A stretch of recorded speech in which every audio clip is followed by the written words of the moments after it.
cold, still wet, still overall shitty King Lake. But I am joined by the man, the myth, the one who has not yet decided if he will actually protect the turtle in the middle of the road. Mr. Travis Croft, how are you, sir? I'm fine and dandy, but that turtle had it coming. That's my argument to the situation, and I'm going to stick to it. Fair enough, the dickheads. You might be you might be cold up there, but it's very pretty up there. It is definitely very pretty, and tomorrow is my last day of work for 4 days. Because Friday I'm going to go to the snow and throw myself down snow, which is going to be great fun as part of my birthday celebration because I'm a birthday boy.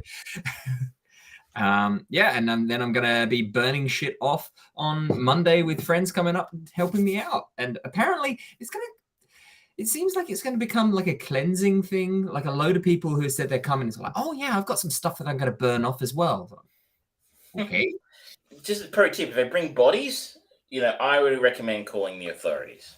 I will just say that I do not know them and that they are just strange people that have come on my land. And I don't know if Siren Divine still listens to these podcasts or videos, but I would strongly encourage if they own a copy of Thomas the Tank Engine and the Magic Railroad, that be part of the cleansing to really, move past that whole episode. Yep, I would agree with that. That needs to be eradicated from memory. From existence. Yeah. Not just from your house. We for those who don't know, the gods, the universe, the powers that be, the Illuminati, if you will, conspire against making me visit King Lake. The last time I tried to visit your home, it literally, the heavens opened. It was a biblical downpour. It was one of the worst storms that we've had in like 10 years. It was just like the supreme being that governs us all, that flying spaghetti monster, just decided, not on my watch, friends. Trees were falling down and shit. Like, you literally had to go off-road to get 5 minutes from your home to the pub, which in true Australian fashion did not close despite the storms. Hey, people still need their VB, man. Exactly. Where else are you going to get it from apart from the pub? But that's the glory of the Australian drinking culture. Now, Travis, tell us, because we're going to obviously start with our chain movie of the week, which is The Help, but give the folks a little bit of a teaser as to what to expect in the first mini episode of The Trek Respective. The Trek Respective, starring myself and Michelle, who has now been, I think the only way to put it is, subjected to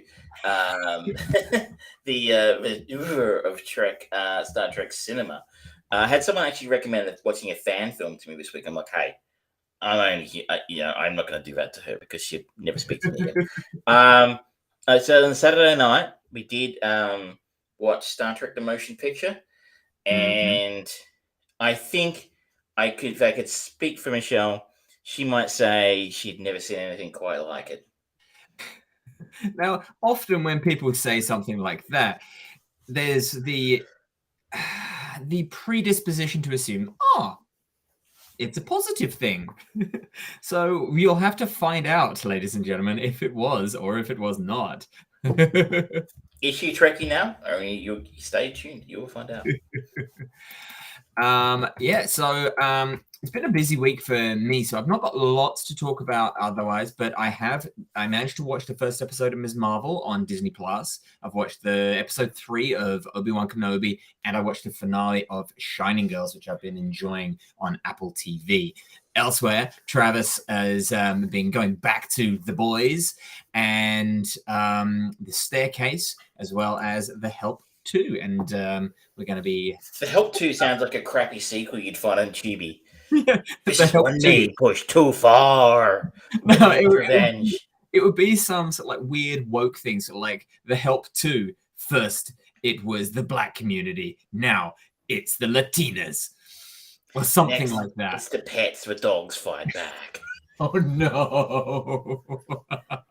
He looks like an innocent guide dog by day, but by night, he fights crime. Like someone today pointed out to me a film that if there's ever another incident where we have to pick a film that one of us is going to be punished by, George, It's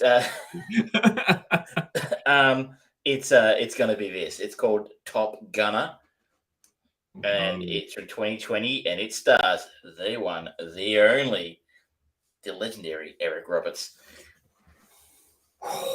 and currently has a 1.8 rating at IMDb. I still want us to somehow get to watching Velocipasta. Goals, squad goals. That's where I'm determined to get to at some point. Despite the fact that Eric Roberts is in this film means it could be a link in the chain, but I'm not going to do that to us.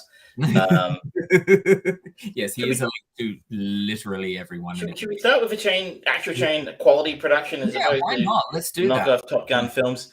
This week's film was I Had the Keys, and I chose to go to a 2011 civil rights drama, The Help. Yeah. An aspiring author during the civil rights movement of the 1960s decides to write a book detailing the African-American maid's point of view on the white families for which they work and the hardships they go through on a daily basis. This is based on the best-selling novel of the same name by Catherine Stockett, directed by Tate Taylor, who I don't know. Hell of a cast. Emma Stone, Viola Davis, Octavia Spencer, Oscar winner for this film, Octavia Spencer. Bryce Dallas Howard, Jessica Chastain, Allison Janney, Sissy Spacek. It's wall-to-wall talent, and I'm probably leaving off some people here who, because they're not household names. Those are the big names. And essentially, the film is about our protagonist is Skeeter Phelan, played by Emma Stone, who is a bit of a independent woman. It's 1960s Southern independent woman set in Mississippi, and she is an aspiring journalist / writer who decides that no one's actually ever heard from the maid's perspective, and that everyone she knows in her town has an African-American maid, and that no one's heard from their perspective before, so that might make an interesting book or story to read. So she tries to solicit Viola Davis, and then later who plays Adeline Clark, and Octavia Spencer, who plays Minnie Jackson, to tell their stories about how it is that they feel about how their lives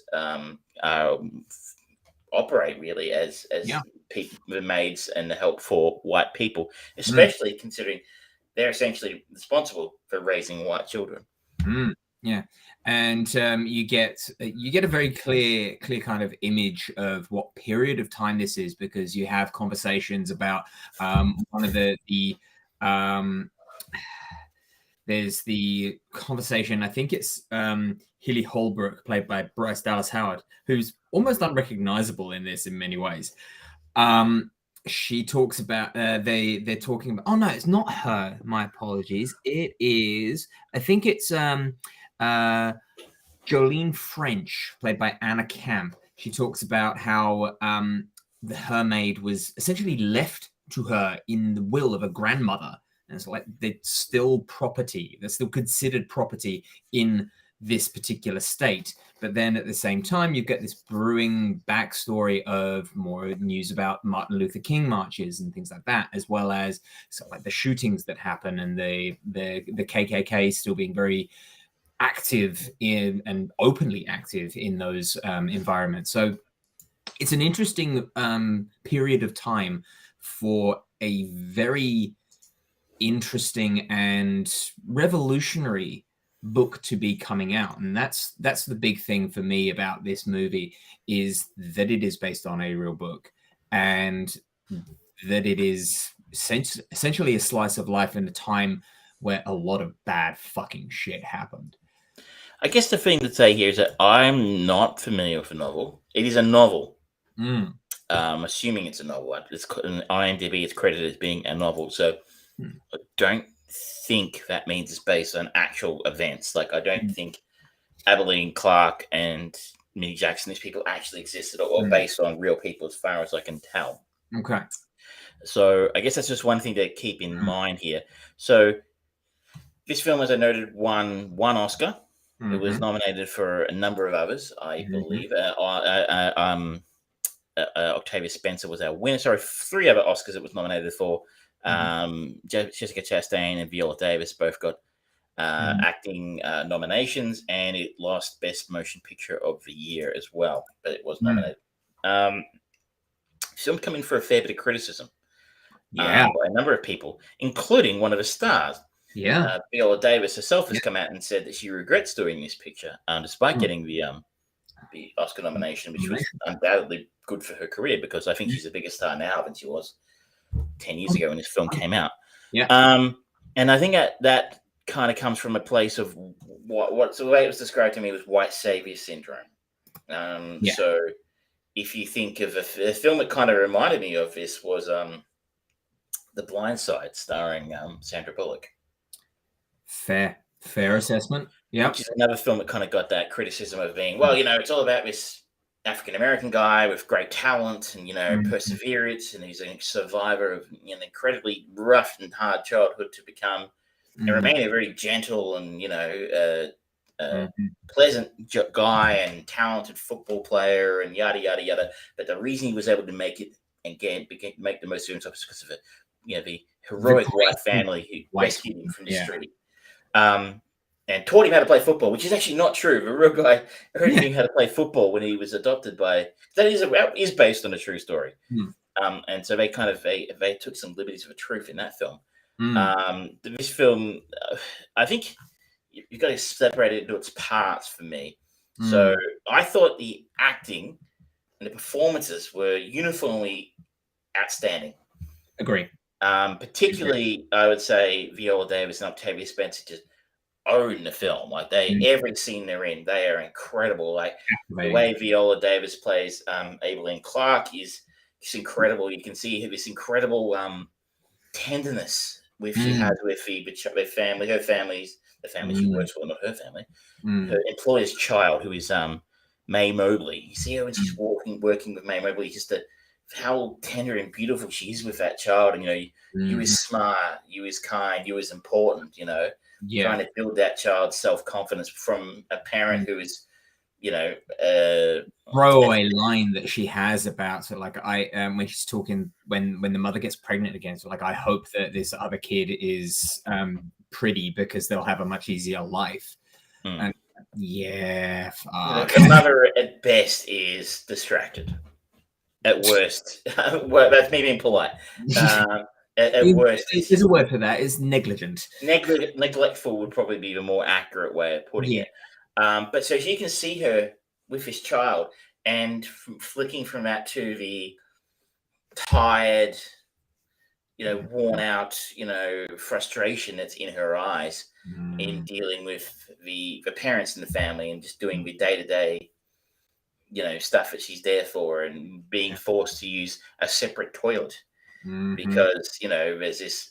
I can't say. It wouldn't surprise me if it's true, but I don't know that it's true. That the idea going around by some of the people in the white community that African Americans carry different diseases to white people and stuff. I can believe it. I would believe it. I haven't researched it, so if it's something they made up for the film, I apologize. I don't know. But the same sort of thing with Octavia Spencer, who has a little bit more spark or a spunk, shall I say, than perhaps Aileen. Aileen seems a little bit more resigned to her fate that she's going to have to work this job for potentially until she dies, as it turns out that actually, spoiler alert, it doesn't happen. Whereas Octavia Spencer's Minnie Jackson, but again, she plays it brilliantly, but she plays it more with a bit of rebel. Her revenge on Hilly Holbrook is brilliant. I won't spoil it if people decide to watch it for themselves, but it is outstanding. But my goodness, those two actors just own the screen for me. Anytime that those two are in the same scene, particularly where they try and convince Minnie to participate in creating this book, it's brilliant because you've just got these two performers that are just in their characters. They're not method acting or anything like that. They're not using any cheap tricks to get into those characters. They are just imbuing those people and the relationship that the two of them have together. And it comes across so perfectly. It's really wonderful scene. And the way that I've not really, I mean, just looking at Octavia's kind of career, I don't really know anything that she's been in, unfortunately, except for Thunder Force. Have you not seen Hidden Figures? No. Oh, you really need to correct that. That's very Okay. good. Okay. But you're right. She hasn't done a whole lot. I remember Hidden Figures because I think that came out not a few years after that. And that was really, really freaking good. Oh, she was in The Shape of Water. I forgot she was in that. But it was because of the only connection I have being with a terrible Netflix comedy. I was very impressed with her ability in this. Oh, she was in Snowpiercer as well. I must have forgotten about that. Oh, yeah, I don't remember that. But yeah, they're two great actors that really imbue the character performances so just wonderfully. And the way that, particularly Viola Davis' character, Eveline, the different nuances between, as you've mentioned before, when she's dealing with the child, when she's dealing with the family, when she's talking to Skeeter about the book, when she's talking to Minnie, it is a whole complete character that knows her position in every scenario that she finds herself in, and she tailors herself to that to be either, for lack of a better term, invisible, so that she can just get on with the things that she needs to get on with, or get her point across very articulately. The other performances here, you said Bryce Dallas Howard is somewhat unrecognizable as Haley Holbrook. She is our villain, or I guess our main villain, Oh, as sort of the leader of the mean girls in the neighborhood.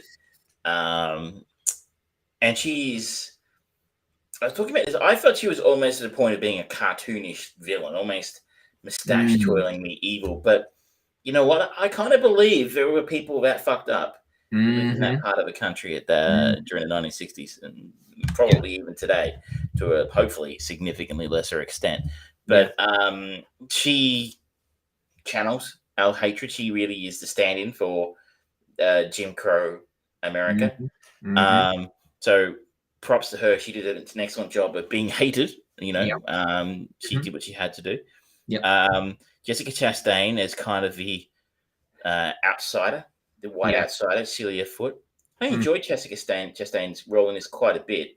She was kind of a refreshing breath of fresh air. And I think she deserved that Academy Award nomination because I thought she was very good in this. I agree. I think this was quite a different kind of performance to what I've seen her in previously, especially in the more recent years, where she's generally been a bit of a hard-ass bitch, which she does well. But this one being not exactly ditzy, but it's a different character. I think of her in, I think Zero Dark 30 might have come out the year of 2011 or maybe the year after. Yeah. It's a really, really different performance from Jessica Chastain. Or Molly's Game. But, you know, I think she has incredible range. Here, almost playing the ditzy trophy wife. You know, who desperately wants to be part of the Mean Girls, you know, who's constantly told you can't sit with us. I thought she was really enjoyable here. For me, though, I mean, and maybe I'm going to display a personal bias here. I think the weakest performance in the film is from Emma Stone. No, I'd agree with that. I'm not a massive I'm not a massive fan of Emma Stone.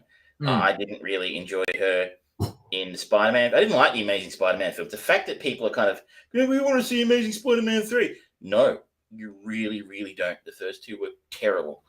And she made a terrible, what was she? Wait, was Gwen Stacy? She played in those films? Yeah. That she looked like she's supposedly in high school, but looked like she was like 30. If it works in 90210, it works anywhere. 90210, I guess. You know, but I kind of, and maybe that's linked to the fact that, you know, her character here is kind of, you know, a Mary Sue. Like, she's not realistic. So maybe it's not Emma Stone's fault that she didn't have much to work with in this character. I felt like it was almost really cliched, sort of, you know, unrealistically pious, you know, white savior type character here. And it just didn't, she didn't come across as a writer to me.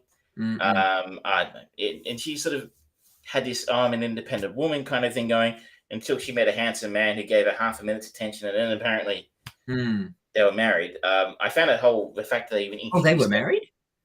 Oh, they were together. Yeah. I don't know.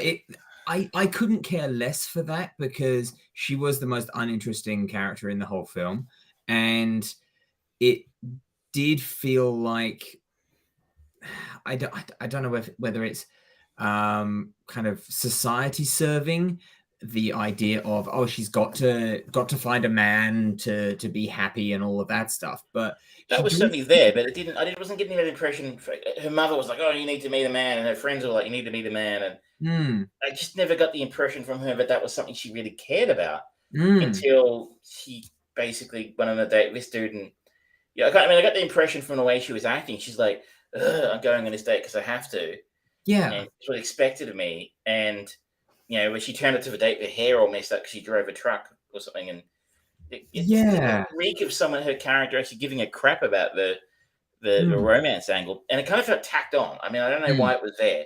I don't think that affected the storyline one iota, really. I mean, apart from maybe giving us some development, but I mean, the one thing that it did give us is her conversations with her mother, played by Alison Janney, and she was great. She's usually a great performer, and it was kind of nice just to see this little crack into their relationship, but it was infinitely less interesting, even at its peak curiosity levels, compared to what was happening in story A of the movie. So it's like, you know what? If it can't stand toe to toe, or it can't be a nice, intelligent juxtaposition of story A, just throw it out and just tell one. It needs to serve story A, doesn't it? If you're going to have a B story, it needs to really serve the A story, I think, in a film like this. I mean, it's not a TV show. I don't need A story, B story, A story, B story, conclusion. It's, you've got a fairly serious and I'll admit, interesting story at the core of this. But so on the one hand, I think most of the performances were very good. Look, I'm not saying Emma Stone was terrible. She just was not. I mean, I think I don't know why Emma Stone's a star. I'll be upfront. I don't get it. But she is, and I just kind of think she was outclassed by pretty much everyone else she was on screen with here. Yeah, absolutely. And she was tolerable. I guess she wasn't bad. She just wasn't good compared to what everybody else was, and the character was poorly written. And that's kind of leads into the second part of it. Is like, I don't think this film tells us or shows us a hell of a lot we didn't already know or haven't already seen somewhere else. It really didn't feel like it's got, or it found its unique voice, and given what it's trying to tell us of how revolutionary and radical it would be to collect this and to consort with African American people about how they deserve to be treated equal in a part of the country which is infamous for being, politely put, the last horse across the line on that race. It didn't do anything unique. It didn't do anything interesting. I'm kind of glad that it didn't really lean too heavily on the KKK element, because we've seen that a lot and should never be forgotten. Not discounting that, but this is a story about the help, and so they should have spent just purely on the help, just laser focused on that, and just had these phenomenal performances. Just go, you know what? There's our story. Let's roll with that. And I'm not saying, and I'm with you there. I just don't think we can't say, we shouldn't have had the role of a white writer. I mean, that makes sense to a degree, because if two African American maids from 1963 in Mississippi decided to try and publish a book, I don't imagine that would have been a terribly easy task. If they'd had the ambition to do it, that would have been one thing. But not having the contacts in the publishing industry of a way that Emma Stone's character did to be able to do it would have been something else. I'm not saying it's impossible, certainly, because it would have been I don't know that would have made quite as much sense. I think it would have been a significantly harder battle for them to publish a book. So her role as a writer is kind of necessary, but she shouldn't have been the protagonist. She should have been. Think Christian Slater in Interview with a Vampire, right? He wrote the story. He was the writing the story, but the film was about Tom Cruise and Brad Pitt and Kirsten Dunst.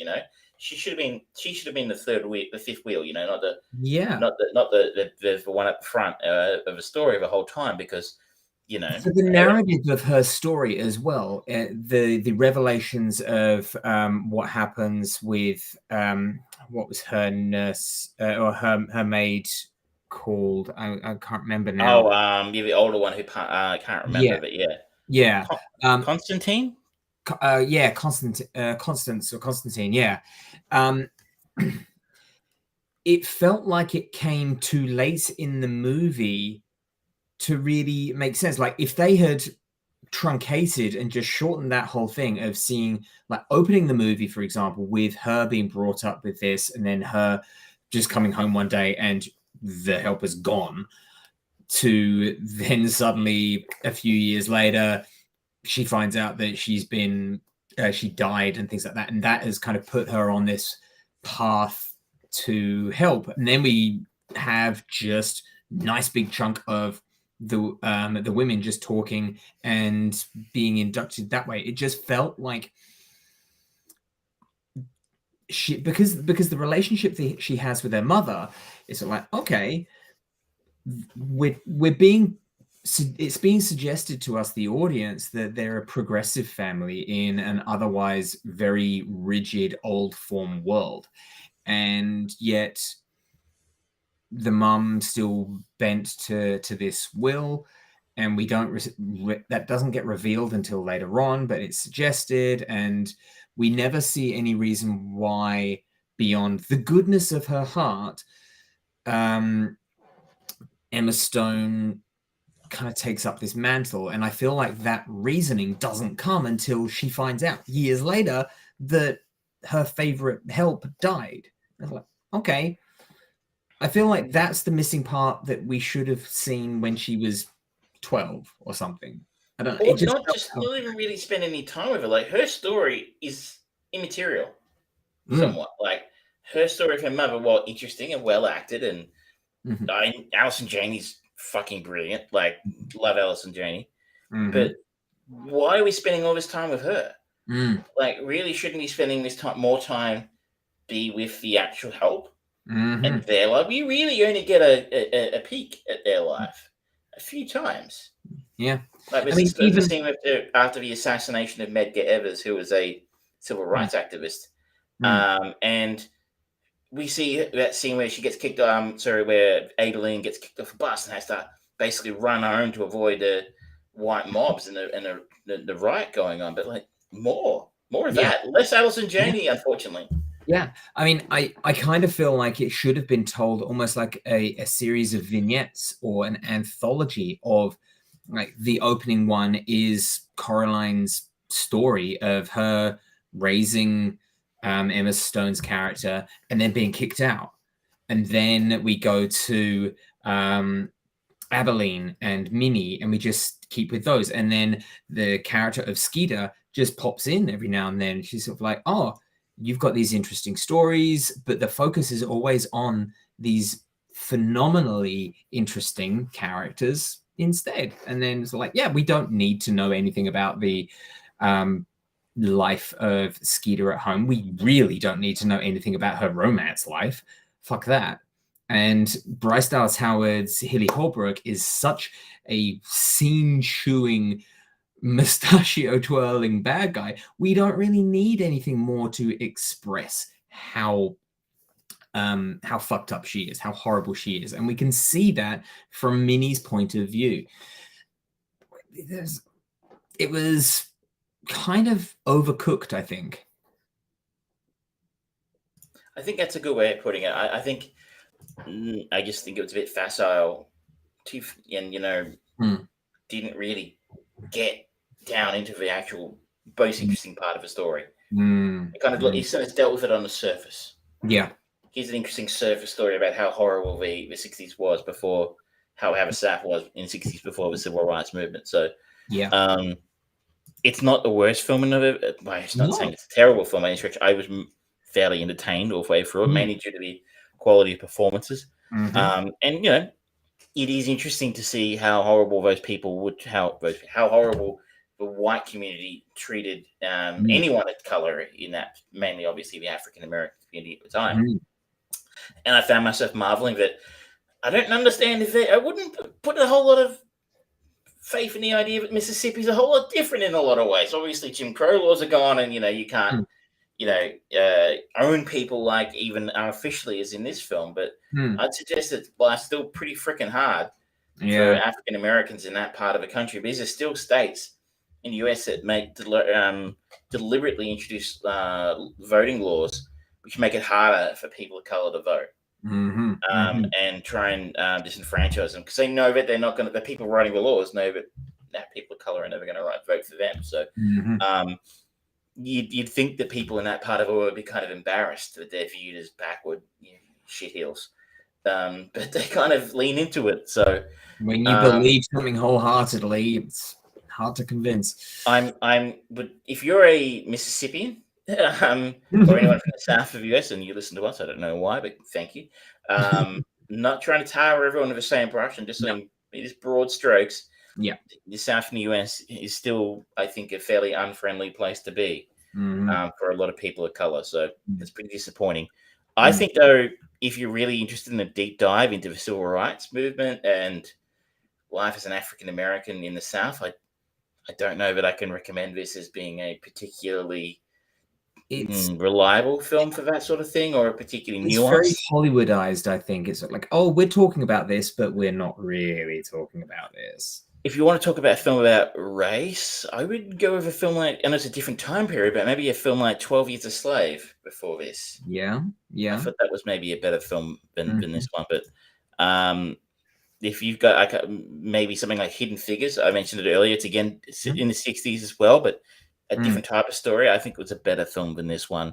I wonder if part of the problem is the director. This Tate Taylor. There wasn't really any inspiration to the way this was directed either. It didn't go harrowing in any way as to depicting how terrifying it must have been to be kicked off a bus and told you're on your own when shit is going down. And you get little inklings of that through the performances, but then it's very quickly forgotten. And again, this is a movie that is supposed to be about the minority, and it's that never comes into focus for me. And I think that Tate Taylor, maybe this movie under a stronger director would have been able to just pull it all together a little bit more, but it just had no identity in that regard, I think. I think you say it, maybe it would have been different if the director was African American. I looking at a picture of Tate now. He doesn't look African American, so I apologize if you're listening, Tate, and I'm wrong. He looks pretty. He was born in Jackson, Mississippi. And maybe it's personal. I don't know. Can't tell. Maybe I'm wrong. He looks kind of white to me, but maybe I haven't actually seen much of his other stuff here. I'm looking at his other work. Get On Up, which is about James Brown, The Girl on the Train, which I think didn't do very well either. A lot of TV. Romy and Michelle's High School Reunion. That film I know is very fondly remembered these days, but I remember almost walking out on it. So, Tate, I'm sorry. Maybe he wasn't. Yeah, we have yet to be impressed. Yes. Either way, it was interesting. It was an interesting film to watch because I definitely wouldn't have chosen to watch it under any other circumstances. Because it looked a bit like a chick flick, to be honest.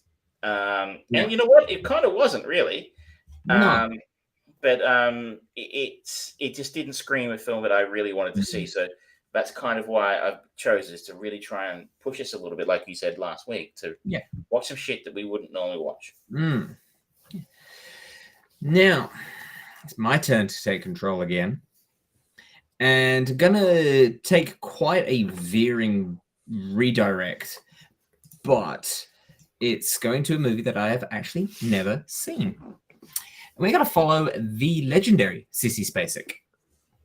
We are going to go back to probably her most iconic role of Carrie. You've never seen Carrie? Never seen Carrie. How has that happened? I don't know. I genuinely don't know how this has not happened, but we're going to go to 1976 Carrie, directed by the great Brian De Palma, with Sissy Spacek in the titular role. And then we've got John Travolta as Billy.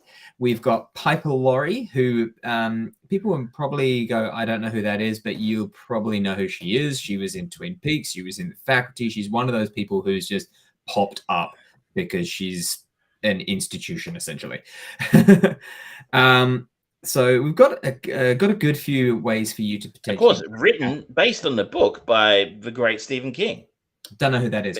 The first ever episode of the first failed or doomed attempt at launching my King for a Day solo podcast in 2016. The one and only episode that was ever produced on Carrie. So this is the first ever film of Stephen, but the first ever book of Stephen King that was turned to a film. So you're going to have a few nice launching off points from that one, and I am really keen to see it because recently they did another they've done a remake of it. I think they've done it at least once, maybe twice. Yeah, and then there's also a new version of Firestarter as well. I heard it sucked. Never mind. We'll maybe. Well, then again, it's cheap quickie remakes of Stephen King films are usually not great. Oh, I can't believe do we miss out the great Nancy Allen, of course, is in this as well. So if you don't know who Nancy Allen is, you went a lot in the 80s. Oh shit! Yeah. Damn. I'm not saying we're going to watch RoboCop after this, but we're watching RoboCop after this. I always got so confused with the poster for RoboCop because it's him coming out of the car and the red light on top. I always just thought that he was red before I actually saw the movie, and then when I saw the movie, it's like, oh, he's not red. Did the poster for Flying High 2 confuse you at all, or because the plane was? Don't get started on that. He is not in the chat. You cannot, unless you mentioned it 3 times. That may be the way. Can't hurt you anymore. Very good. That's next week, and it's a horror classic, and one of the more influential horror films of the 70s, I think. Oh yeah. Incredibly influential. Yeah. Now, is it time for some Trek perspective? I gotta be honest. For fans of the sponsored content, this is going to stand in for our sponsor content for this week. If there's a human cry, we can see about bringing back some sponsor content. But if you want some more Japanese girls spamming my life, we can bring it back. But that's it. I've forgotten that. It was just last week, and you forgot it. You can't be expected to remember what happened last week in the last week's show. This one's a bit longer than we had intended. We'll try and keep it a bit tighter in future weeks, but I'll get that queued up. Play me out, Johnny.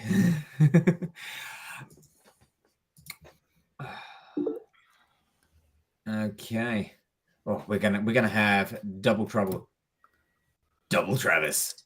Welcome everyone to our first edition of Trek Perspective. I'm Travis, your usual host. Probably listening switched just from the usual show to this pre-recorded interview with the lovely Michelle, who is the enjoyer of the first time ever of Star Trek. And this is our first edition of Trek Perspective.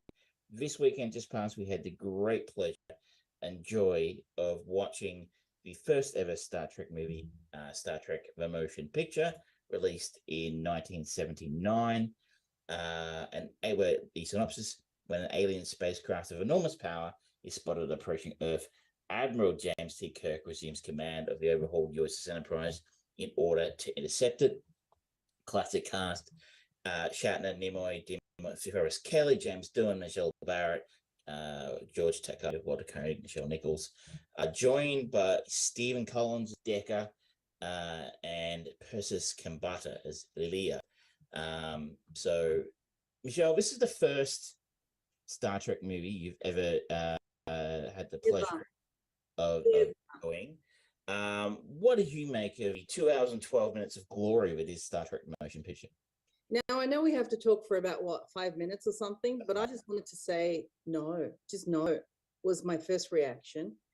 Can I just say that this all happened because, I lost a bet. So I came in a sort of voluntary fashion to this, in that I made a bet, and of course I will honor this bet. But yeah, I really tried to watch it with an open-ish mind, but there was a lot there. I mean, I feel like I'm not allowed to say this, but am I allowed to say that Star Wars was better? Am I going to be crucified? Them fighting words. Is that okay? I feel like people are going to find my address and just send, like a dead horse or something, Oh, you're assuming we have in the 70s, just to keep it all in the 70s, You're assuming we have an audience. So, I mean, you generally fair require enough. an audience, someone to watch you watch the show or listen to it in order to, send you abuse. We welcome abuse. That was sort of prove someone's listening. We had a troll for a while. That was fun. Well, you've made it when you've got a troll. True, that's true. When you get cancelled, that's when you know you've made it. That's when you've really made it. I don't think look, I can't speak for most Trek fans. I don't think this, I think I said to you quite regularly during the movie. No, but let me talk you through my experience of this. Please. And then you might want to summarize. Well, you already summarized. This was my experience. So there are people, he goes on a ship, he checks out the curtains of the ship for about, 30 minutes of it, looking at the interior, looking at the exterior. We've got little people floating in the outside. I have a lot of questions at this point, and this is still 35 minutes into it, where I'm like, is anything going to happen? Is there a walking wardrobe at least? I'm not sure of the ship's sort of layout, but that's basically what he does for the first 35 minutes. And then there are words and looks. You need to make sure the curtains are on point before you go into space. You can't just be flapping around with Venetian blinds. I mean, Jesus Christ. Well, I mean, if you're going with the classier ship, sure, the Venetian blinds ones would be the cheaper option. And you don't want to, cut corners when you're going into space. You want to go with the This is the 23rd century. We had wars about Venetian blinds in this universe. Right. Yes, the Venetians get very angry if you use their blinds. No, absolutely. So you're saying it was a bit slow to start with. I think I'm a little bit slow. What are we talking about? Was this 2 hours and 20 of my life? 2 hours 12 minutes. This film. I felt myself aging. I did feel myself aging through the viewing of this film, and that's never a good thing when you can actually feel yourself, your cellular structure reproducing and kind of going, yeah, you're getting older during this film. So that was 35, 40 minutes. And then all of a sudden, we're flying towards the VJJ. Just, come on. No? There was a lot of, I was hearing about a lot about body parts, especially internal body parts from you while we're watching this film. And that honestly never occurred to me while watching this before, but it was, completely. It was a metaphor for visiting the proctologist, apparently. Visiting the proctologist, and then, we turn it around and visit the gynecologist at one point, I think, towards the end of the film. I got to say, Robo Girl was it started to catch my attention when Robo Girl came into the picture. So this is Aaliyah, who is possessed or reproduced, shall we say, by Vija, the villain of the piece. Isn't she, recloned or yeah, she's turned into like nanobots or something. She's turned into a robot or something by Vija to be its emissary to Vija carbon units that infest the Enterprise. Surely the writers were just laughing their heads off when they came out with Vija. I kind of doubt it. They seem very pious and serious for this film. Okay, so you're telling me that my mind's in the gutter. Fair enough. I don't think they're very serious people. It's a very serious story, and I'll go. So this is not the best of Trek, and interestingly, this is about 10 minutes longer than Star Wars, but it feels like it's twice as long. Twice. Well, because Star Wars had an actual arc. You know, there's the hero's journey. So we get the whole hero's journey, whereas here, the arc is basically, it's actually dealing more with concepts as opposed to the arc of a character. Because other than the Robo Girl, who actually changes in this arc? Oh, trust me, the bloke from Seventh Heaven changes at the end of the film. Well, yeah, he gets all, religious and stuff in Seventh Heaven. We get that. That's part 2. He gets fried. Yeah, he gets fried. But this is the thing when you've got characters, right? The first introduction that we get from the character of those two is that there's some beef between him and Kirk, yeah? There is, yes. Yeah, so it's not actually, his ending is not about the resolution of beef. It's actually about, his former love and, combining with her to create a new species. Yeah, so the actual points of that, of the character journey is actually not well developed. And I think that's what really does the film. People who watch the show know I'm a big bit of a Trekkie, but so I find it very difficult to defend this film. There's a lot of staring out the window. It was the 70s. I mean, what else were you meant to do? It was lots There of was no iPad. What are your things? it's like, oh, the ship's exploding. Lean left. Oh, that bit where it's exploding and they're all doing that, but at different paces, and you're like, that's hilarious. No, that's bad. It's lots of like tense staring at screen and tense expressions, and there's lots of stuff in this film that they don't talk about in Trek before this or Trek after this. It's almost like this film happened, let's just try and put it behind us about it. Like, they don't mention VJ again. They don't mention any of the characters, especially. It's not VJ. It's not VJ. It's Vijay. Let's just go with that now. Vagine. It's the film seemed to rely very heavily on the fact that it hoped you knew who these characters were. My actually impression of it, you said there was a 3-year series before this, yeah? Yes, like 60s. Yeah, my impression is they tried to get one storyline for a series and just stretch it out into 2 hours, and thought that the fandom would just be satisfied with that because you got a new shiny ship and maybe new uniforms or something. Oh, they had new uniforms, yes, indeed. They were satisfied with this. This film made $82 million on a $35 million budget back in the 70s. It was nominated for 3. I get to say, one of my favorite points in the entire film was telling Michelle the film had been nominated 3 Oscars, including visual effects, which were terrible. So how much was Star Wars made for, and how much did it make the year before? Well, I imagine Star Wars was 2 years before. Star Wars was 1977. I'll quickly look up. I would imagine it would have made a shit ton more, because that was the reason this film was made. Just because science fiction was fashionable again. So it made for $11 million. Right. Oh, wow. And made a lazy $75 million worldwide. I don't know what the date on that $775 million figure is, though. Whew. That could be, and that film's been re-released a few times. Yeah, no, it's a completely kettle of fish. So I came to, the reason why I've never watched Star Trek in my entire life was because of a childhood trauma. So I remember being in Argentina, and my dad was like, let's go see a double feature in the movies, right? And I was a little kid, and I was really pumped for Rocky IV, really, really pumped. And my dad didn't read the notices of the newspaper properly. We get there and we find out it's a double feature of Star Trek and Rocky. But by the time we find out that the first film is Star Trek, the film had already started. So you imagine having a little kid sit and not make noise in a chair and watch that slow moving Drek coming towards you. Mind you, it wouldn't have been in the 70s. There wasn't that film. What film was it that came out the same year as Rocky IV? Well, it's interesting. Rocky IV came out in 1985. No Star Trek film came out that year. There was Star Trek 3 the year before, and Star Trek 4 the year after. Okay, so it must have been Star Trek 3. I was going to say, because Star Trek 4 is usually considered one of the more accessible and fun films. Star Trek 3, when you get there, you'll find out is actually, so it's kind of the end of the, sort of the middle of the arc of those three films? 1, 2, 2, 3, and 4. I just remember looking at a cinema floor for like, it felt like 10 hours. But it's not a great film, and it makes no sense if you haven't seen the film that came beforehand. So for a small child, I can imagine. Now, what did you think of the acting? Define acting. Well, how were the performances? Did you find them convincing? Are you? They act. Well, I mean, you know what? They were as convincing as a Latin American soapy in that they stared out of windows a lot and gave each other greasers a lot.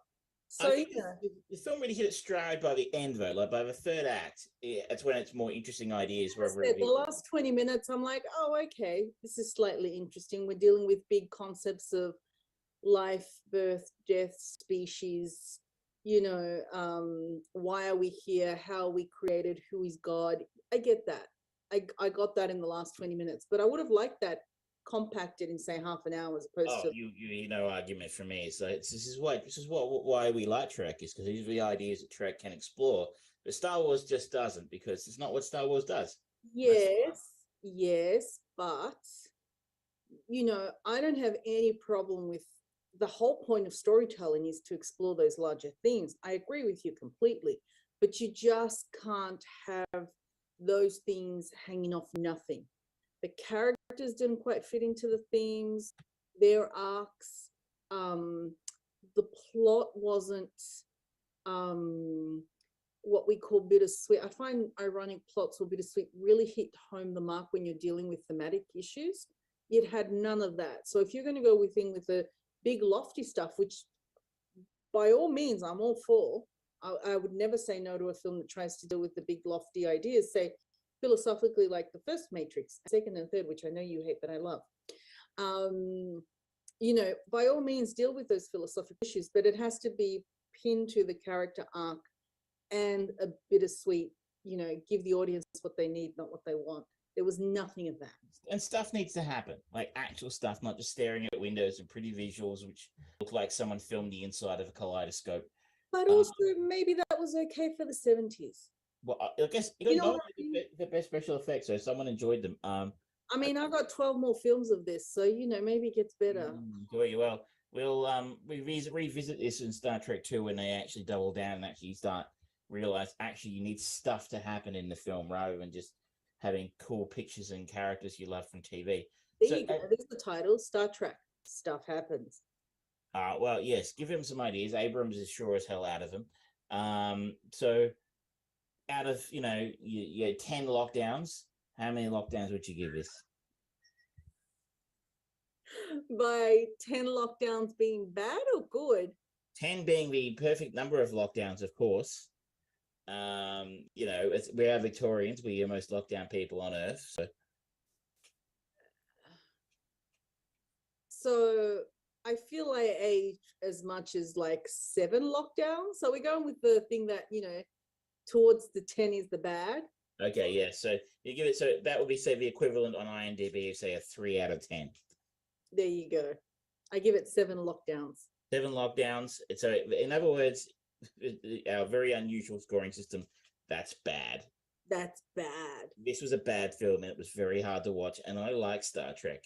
Like many of our lockdowns, bad but necessary? Well, because it led some beautiful places. You'll see that next week when we watch Star Trek 2, Wrath of Khan, and that's actually arguably the best Trek film ever made.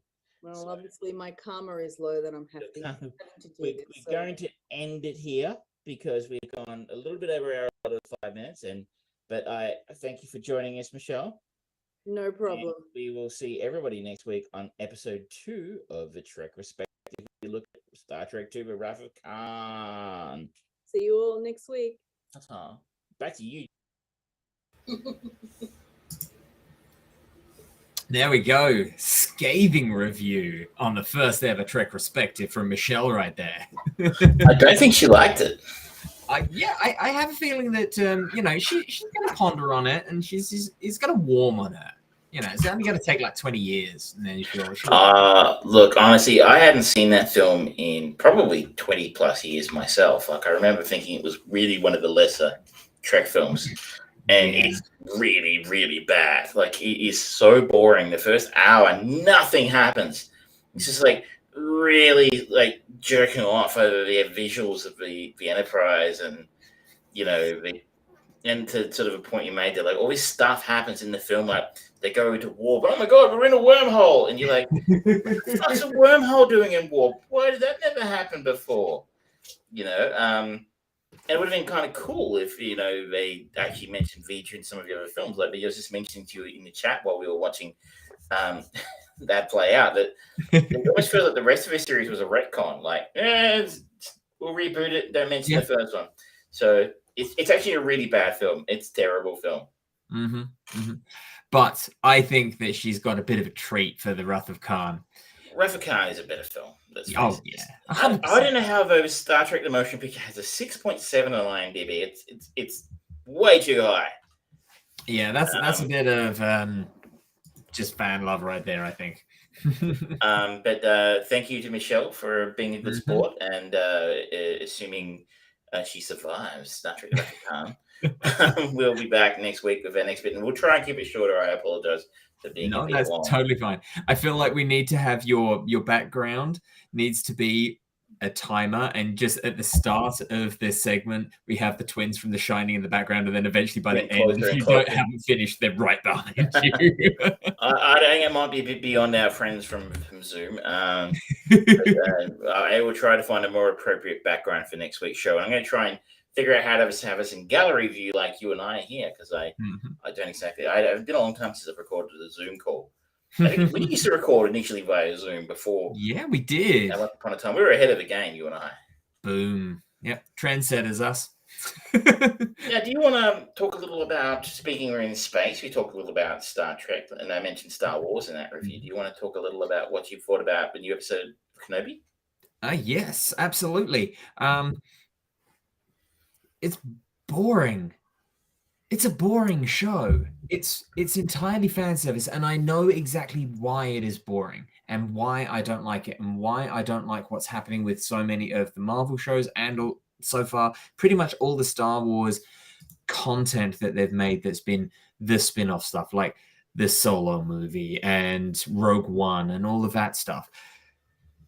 They're destroying the mystique and mystery of these characters.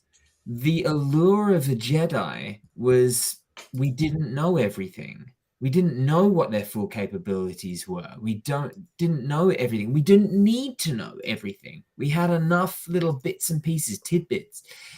And now they're just demystifying everything. And it's like, okay, well, that wasn't anywhere near as interesting as I was hoping it was. So I would have rather not actually seen that. This episode 3 is the episode where we get Darth Vader actually in the episode. And I don't quite understand why there was a lot of fan service about Hayden Christensen coming back and playing Darth Vader. Because realistically, all he's doing is he's the new David Prowse. He's the guy in the suit because it's James Earl Jones' voice. And there's not lots of acting you can really do when... We did mention last week we weren't huge fans of Hayden Christensen's acting, and it appears the people at Lucasfilm are neither. Yeah. But this is... I feel like it's going to be part 1 of a 2-part tease fight between Obi-Wan and Vader again. And we have... Obi-Wan is still being chased by the Inquisitors, who still can't get their shit together. And apparently there's no bad repercussions for going against your boss when you're an Inquisitor, when you're, one of the essentially death squads recruited and trained by Darth Vader to hunt down Jedi. You'd think that would be... especially considering how the Empire is generally portrayed as very Nazi, for lack of a better descriptor, and very regimented and strict. Every movie that has come out since the original trilogy has depicted them as petty, squabbling bureaucrats. And for lack of a better descriptor, English politicians trying to become prime minister. Ooh, topical. And I do it from time to time. That's as far as my politics goes. But it just seems like, okay, you're your own worst enemy because you just want to get ahead of everyone else. You don't actually care about anything. So you're not actually a very good or convincing or scary bad guy.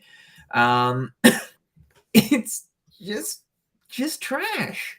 It's serving the member berries for people who were fans of the prequel trilogy, as we talked about. And, you know, there's a lot of revisionist history about, oh, no, they're good now. And I grew up on those. Those were my Star Wars movies and things like that. Not discounting that at all. But again, They sucked. oh, yeah, they definitely did. But anyone who just goes, oh, well, compared to the sequel trilogy, they're great. It's like, no, they're still bad. Yeah. They're still bad. What's cat shit or dog shit? They both stink, right? Like, I mean, comparing. It's not a good barometer of success. It's like, well, my poo smells slightly less than that one, so I win. There's a point where trash is just trash, and it's not different degrees of trash. It's great to see Ewan McGregor on screen because I love him as an actor. He seems to be a really nice person as well. He's very likable, but he just looks like Space Jesus. And they're not like we've watched a bunch of biographies of famous people we've seen them rise to glory and then come crashing down and have that kind of rebirth moment of sort of like, oh, you know, like we watched Ray recently and how he was imprisoned and had the drug addiction and how he came back from that and that from the flames of failure kind of thing, the phoenix rising. And this is essentially just highlighting the decline of Obi-Wan Kenobi. And what we've seen of Obi-Wan Kenobi canonically in the movies, not going to talk about whatever happens with him in Clone Wars because I haven't watched it. He's a young, slightly arrogant Padawan in the first of the prequel movies. Then he's bit of a shitty trainer in the second one. He's not exactly the best tutor because he doesn't really understand how to talk to his protege. And then in the third one, he's a third wheel and fails in every task. And we're still seeing him fail as a Jedi. And then the next time we see him in the movieverse, he's an old man who is past his prime. It's like, okay, we've never really had a chance to see him be great. And this show is just going, oh, yeah, he hasn't used the Force in 10 years, so he's forgotten how to do that. Okay, sure. But you're not going to give us any saving grace for Obi-Wan? This is hard. And you're going to hamstring him with a really fucking annoying child. I think probably a good point to just nip in and say, people watched last week's show. I'd watched the first episode and gave my thoughts. I didn't like it. I watched the second episode after the show last week. And you were two things. First of all, you're 100% right. The kid who plays Leia, I don't know if it's the actor, probably the actor, and probably more the writing, is the most annoying on-screen child since Jake Lloyd. Now Disney, Star Wars kind of owns the two possibly the most annoying children in film and television history. Like, that's an achievement because they are horrible. Like, that's not to say Jake deserved the hate he got in this. Doing a job, but he was a terribly written character and really painful and annoying. And Leia is really painful and annoying in this show. And I'm like, why make your child, you're basically one of our core characters in the series, an annoying child? Like, and it's just, I found it super, super difficult to actually keep watching. I wanted to turn it off. And just to quickly finish that before, I forget the actress's name, Moses, who was copping all the abuse last week. Oh, yeah. I forget her surname. I'm very sorry, but everyone's like, "Oh no, she's just a really badly written character," and you're like, "And that's why she's copying abuse." And they're like, just because someone's a badly written character doesn't mean you should be going on Twitter and abusing Ingram and abusing the actor who plays the character. That's fucking stupid. Yeah. More than that, I don't think I don't think the character's badly written. I don't think it's that bad. Like, I mean, honestly, I was thinking to myself, think of a Sith in some of the video games I played in the game. Like, I really loved like the Knights of the Old Republic games. Knights of the Old Republic 2 coming to Switch this week, by the way. And I think of a Sith characters in those films or those games, or the Old Republic, the online MMORPG that came out afterwards. I'm like, they're really they are impetuous and they're ruled by their emotions and anger and fear. And that kind of like, if you can step on someone to get ahead, fucking go for it. That's how they work. So I actually found her character, she is kind of irritating, but like, she's the bad guy. She's supposed to be irritating. And she's not supposed to be irritating. She's supposed to be someone that we enjoy disliking. And there's a difference between disliking someone and someone being irritating. Touche. I just don't think I think she's playing the villain quite well. I think she's doing fine overall, but it's just nothing seems complete in this story that we're seeing. There's Obi-Wan Kenobi is broken. He's a broken man. He's a broken Jedi. He's given up on everything that he held dear, and the last vestige of that is this self set up thing of, I'm going to watch from afar Luke, which is strangely creepy. But it's like, okay, Leia isn't the Leia that we all know and love. She's an annoying, precocious little shit of a child who has not got any fucking common sense, and yet can also just dart super fast away from a trained Jedi in a crowded street. She's able to just get away nice and quick and ask the stupidest fucking questions. You've got Inquisitor Reva, who is the only interesting character because part of the allure of the character is the mystery of how is she connected to Obi-Wan. Strange how when they hide things away, narratively speaking, you suddenly get more invested. If you're showing every single thing and being shown exactly how you should feel about something in exactly every moment of every person's life and removing the mystery, where the fuck is the interest and the intrigue? So it's great that she's got this mystery about her. So that's good. But everything else is just like, okay, well, I don't care because you're telling me how to feel about every single one of these characters. I'm not going back for another episode. I really didn't like the second episode. You're right. It's not actually. It's a bit like the Boba Fett show. Like he's a particularly beloved character. People have been screaming for a show about for years, good or bad. So they agree to make a show about them, but it's not actually about them. No, they're in it, but it's actually about other characters in it. And it's in that case, it was Mando, which is actually fine because we all like Mando. But this one, you're like, okay, it's about other people, and like. Yeah, I would be mildly interested in seeing an Obi-Wan show. Mildly, I'm not very interested because I mean I'm really kind of in your camp, right? But I didn't need to know where Han Solo got this fuzzy dice for be worrying Falcon from.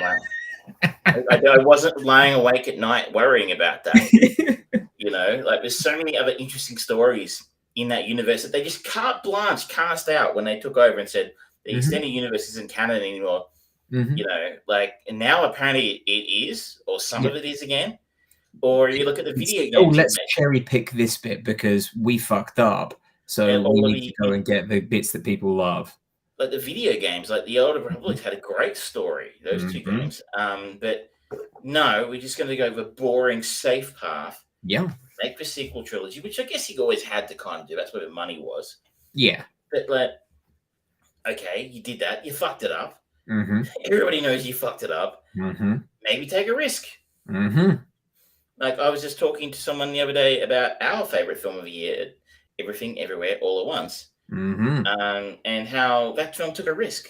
Yeah, And that's just not what Hollywood wants to do right now. exactly. They don't have the faith in their talent to be able to do that. Mm-mm. Because Hollywood is not about making movies anymore. Like I've said ad nauseum at this point, it is about making billion-dollar machines. That's all it is. And by the way, Multiverse of Madness, despite its general crapulence or mehness, has Mhm. almost made $1 billion now. Gee, what a surprise. I mean, it's and what the big thing about to go off on a tangent just for a change, the Multiverse of Madness, and Kevin Feige has said that he really enjoyed being more hands off because they had faith in Sam Raimi to just deliver a movie, that he's hoping to be able to do that more with future projects as well. It's like, okay, interesting. They've spent 12 or 13 years at this point now cultivating this Kevin Feige regime, and now he's just happily just kind of going, you know what, I've done the best I can to make sure the wheels are on this machine for as long as it can possibly go. Let's just see what happens. Maybe he should get hands on again. But then again, he wasn't that hands off. We heard the stories when the film came out, but they came in partway through the writing process and told him, now you need to incorporate what happened in WandaVision. So I'm not sure about hands off approach. It doesn't sound hand off to me.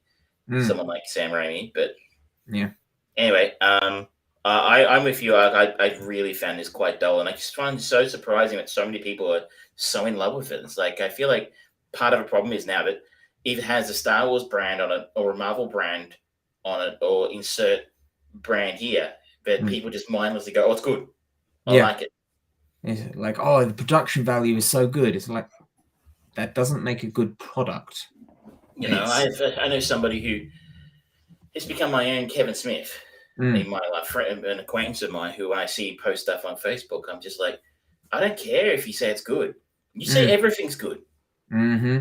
And that means nothing to me now. Your perspective on it is, if you can't have a, you know, if you can't give me a nuanced view, but hey, Hawkeye, it was a bit average, right? Like, or you know, Moon Knight kind of got up its own ass a bit. No, it's just brilliant. It's brilliant. And you're like, yeah. I mean, respect the craft of making something, because, you know, heaven bids, we can't make a movie, but at the same time, you're still allowed to have an honest opinion about it and say, they made a movie.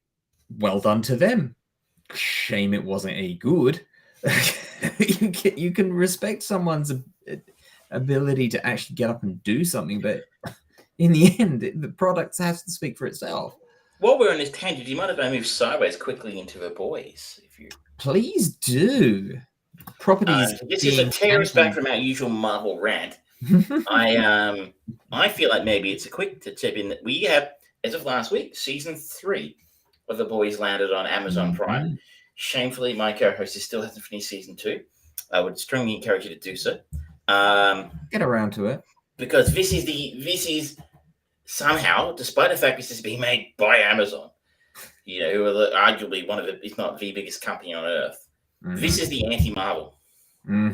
This, everything that Marvel has refused to do, and hence why I believe it's slowly settling into mediocrity. I mean, look, prove me wrong, right? Like maybe Thor will be incredible, and you know, you'll tell us about Miss Marvel in a tick, I'm sure. Maybe the Marvels will be amazing. Maybe Guardians of the Galaxy, whatever. It's all going to be great. And they'll just go from strength to strength to strength. I think they're damaging their brand at the moment, personally. And The Boys is everything they're not, and that is why this show is fucking wonderful. So, season 2, I would actually have to go back and I had to watch the entire, like, last time on Boys, because it's been so long since that last season came out. It's been a while. Like, did they take a year hiatus or something? Because it feels like they did. I feel like it was over a year now. I can't exactly remember when season 2 came out, but I'll look into it. Season 2 sort of ended with Homelander's son being sort of spirited away by Billy Butcher and Huey working in a sort of US government Department of Superhuman Affairs kind of thing. And the boys had almost gone their separate ways. It almost gone straight to a large extent. And what we had learned, though, in season 2 was that Homelander, it was sort of his journey through becoming even more fucked up every possible turn to dating a proper Nazi. But that arc with Stormfront ended at the end of the season. Everything about the show is clever. But just the fact that there was a hero in season 2 who was a Nazi was called Stormfront. That is brilliant because the Stormfront is actually at least was a very popular neo-Nazi website. So that's not by accident. I assume this is all by the creator of the comic book, Eric Kripke. It's so fucking clever. Season 3 opens with basically the boys, so Billy Butcher and the rest of the gang kind of taking orders from Huey Campbell's government department to try and nail a superhero character called the Termite. And I'd just like to correct you just quickly there. Eric Kripke is the show creator. The source material is written by Gareth Ennis. Okay. I have never heard of the comic book before this show happened, so I apologize to Gareth. Eric is doing a great job, by the way. And the series opens with them trying infiltrating this party, Frenchie infiltrating his party, trying to nail the Termite, but not with violence. So basically, by taking footage of him and then trying to plan to be as he take this footage of him doing unseemly things, make it public in order to try and bring him in, so to speak, as have him fired from Vought, the superhero conglomerate. There is an event, and you might have heard about it around. I know some people have talked to me about it, and they've gone, they actually haven't watched the show, but they've heard about what happens in the first episode, in the first 10 minutes of this episode. And it is horrifying and hilarious. And that's a balance that they've just got right on The Boys over the last few years. It is horrific, yet incredibly funny at the same time. And incredibly risky and explicit. All of those things at once. I really wish I could say what it is, but I really don't want to spoil it for you for when you get to it, because you'll see it and you'll enjoy it for what it is. And it is, you're just like, yes, this is so fucking good. It's so good. Why? This is if Marvel ever want to pull out of a definite spiral they're in at the moment, according to me, apart from, yes, they're still making a lot of money. Yeah. But I think they will hit the wall one day. They should take more. I don't understand why they don't take more risks like this. Obviously, it's probably because it's got the Disney brand on the front, and making something this explicit and X-rated with the Disney brand on it would be difficult. But like, every turn, it's like, yes, that's so fucking good. Why are they not doing it at Marvel? Somehow, Homelander has just got more terrifying and more fucked up in this series than he has ever before. And you stop and think to yourself, how is that possible? He's incredibly fucked up and horrible in every possible way. They found a way. And props to Anthony Starr. Like, I found myself thinking he's not in anything else. Like, he's not using this as a stepping off point for his career, in the sense that you look at his IMDb page, he's basically done nothing the last 3 years apart from The Boys. He's got a couple of movies ready to come out. But for basically being almost one of the standouts in this cast, it's surprising to see he hasn't gone on to do more so far. I hope he has something in the works, because I think he's an outstanding actor. He's come a long way from New Zealand, and the little outrageous fortune, the show that he did there. When you go back and watch that, you're like, oh my god, it's Homelander. But really, the show's all about Carl Urban. Jeez, I put it on Facebook. Yeah, I think he might be, short of Sam Rockwell, my favorite working actor right now. Like, he's brilliant in everything he does. He is consistent. He has got the range. He has got the depth. He has got brilliant level of comedy timing. He's phenomenal. The suggestion I saw pop up on Facebook, and it's just a suggestion, not a rumor of any kind, was he would make a fine Wolverine. And fuck me dead, I can see that. Yeah. I can see him as Wolverine. He's got the hair. Yeah. He's got the attitude. He's a little old. I mean, he is 50. So that's probably maybe older than they would like for their next Wolverine. Maybe. But he'd be good. I mean, he's Bones McCoy, and he's fucking great as Bones McCoy. Yeah. He was Judge Dredd, and he was fucking great as Judge Dredd. Yeah. Now he's Billy Butcher. He's fucking great as Billy Butcher. He was in Lord of the Rings. I forget who he was in Lord of the Rings exactly. Wasn't he? And he was. I remember enjoying him in that as well. And you're like, he doesn't get enough props. He's really great in this as well. He really. I just the only thing I can say is that I don't think I can't binge this show. I can watch one episode and then I need to take a break. It's so full on. Okay. It's so intense. It's so stressful. And I know I make this comparison a lot, so it might be losing some value to your audience, but the only show I can compare it to, I think, made me as stressed out and I couldn't binge because it just needed to be left to breathe, was Breaking Bad. I can believe that. I tried to binge Breaking Bad and that did not go well. I don't think you can binge it. It's just too much. You got to take an hour and go, decompress, process it. Give it a day or two, watch the next one. It's in that level. This is the show we had to have. If you watch the last 2 seasons, you've enjoyed any of it, I would encourage you, as I've encouraged Georgie, to persist, get through the series, get to season 3. We had 3 episodes have dropped as of this afternoon. Another one, I think another one might have dropped this evening. I can't be sure. But it's so fucking good. I can't express how much I'm enjoying it. It's so good. Okay. I'm definitely going to go in and experience it because I really enjoyed season 1. I enjoyed what I saw of season 2. So yeah, please. I can kind of understand, like, it just gets so much at times, and it is a bit nihilistic at times. Like, it can almost be a bit depressing. It's so full on. Yeah. And it's kind of like punching you in the face if it's with dark themes. And you kind of like, if you're not in a good headspace, you can kind of like, it's just a bit too much for today. And you leave it for a few weeks. And then you kind of like, I just don't know if I want to go back there because it's good, but it's not fun, I guess. But it's kind of like every time I think about Requiem for a Dream, it's like, oh, it's such a good film, but do I want to put myself through that? Once a year.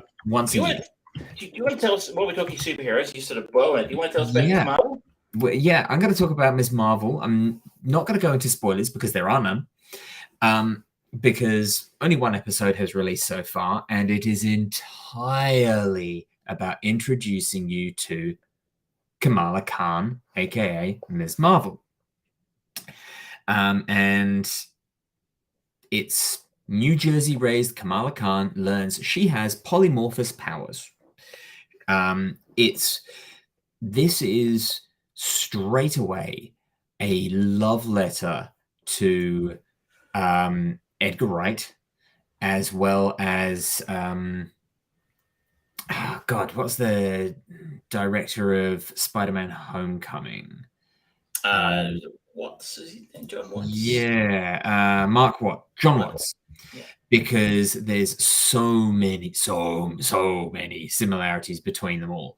That the funky music that has now become a bit of an infestation in a lot of Marvel movies. Like James Gunn did it with Guardians of the Galaxy, but it was actually part of the character of Peter Quill. The fact that the only thing that he had from Earth was the record, the cassette tapes. Yeah. So it was very important. It's a part of him. And Taika Waititi brought in his own variation of unusual music. And people love the fact that Led Zeppelin was in that trailer for Thor Ragnarok, and it worked so well. But now it's like it worked so badly in Captain Marvel with sort of like I'm Just a Girl. Yeah. No Doubt. Yeah. And there's more of that here. This is set in present day MCU world, I think. It's definitely post-Snap as to where exactly timeline wise, I don't know. But we meet young actress who I have never seen her in anything before because she has basically done nothing except been on the Tonight Show for some reason. Her name is Iman Velani.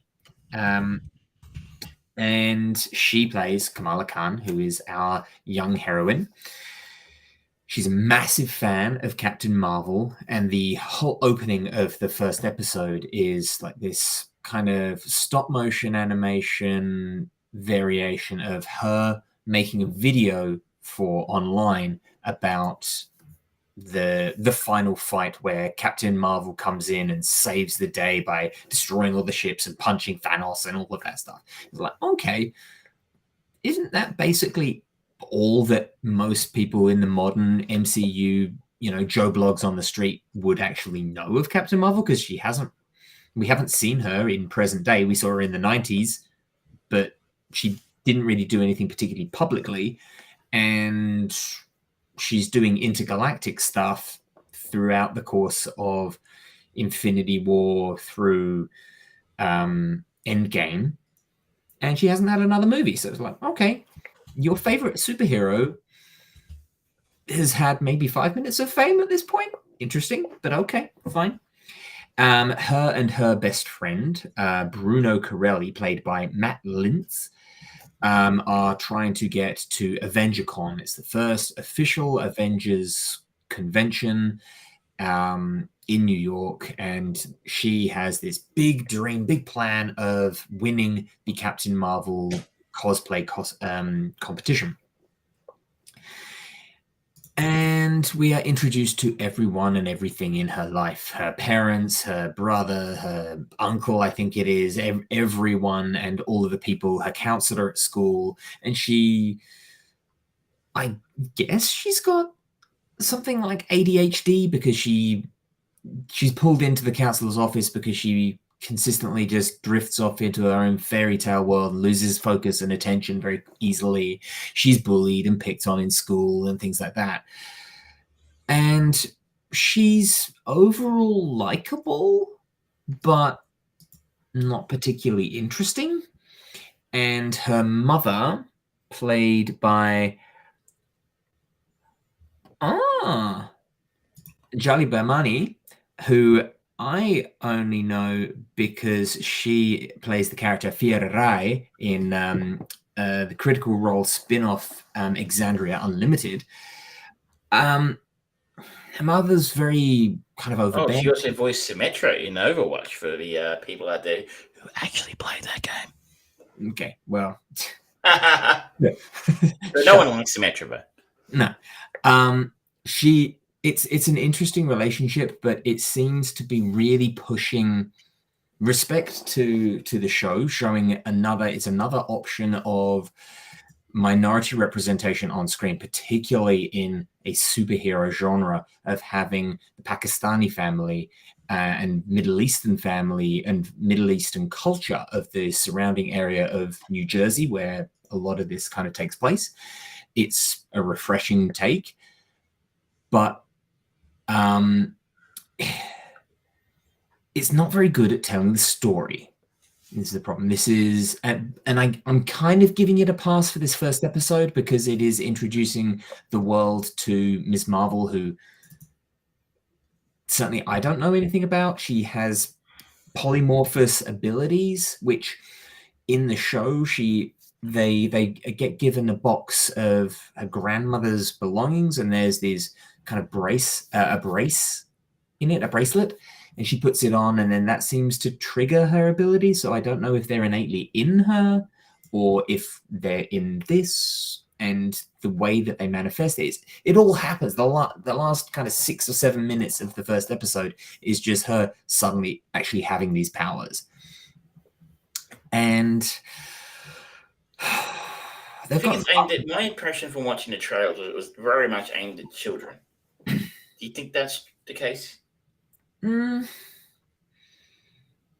Yes and no. It's almost like it's aimed at like 2 years younger than what Spider-Man Homecoming was for others. But it's so much more narrowly focused on depicting this Pakistani family that it's sort of like, okay, I feel like this is important, but I don't know. And I don't know anything about the character. With Spider-Man, you know the character. He is a very, very world famous character that everyone can kind of go, oh, yeah, Spider-Man is that kid that does whatever a spider can or whatever, you know. Ms. Marvel is like, what, she has the powers of Captain Marvel? Maybe? No? Stretching abilities? I don't know. No one is, she's not as mainstream of a superhero. And so I'm giving them a pass for this episode because it's a lot of, well, let us introduce you to Kamala Khan rather than let's introduce you to Miss Marvel or anything like that. But it seems very unfocused at the moment. And I will give it credit for one thing. First episode, not a single thing happens that seems to be or is even alluded to be connected to the big bad of the series. Nothing. There is no bad guy, no disaster, no hazard, nothing.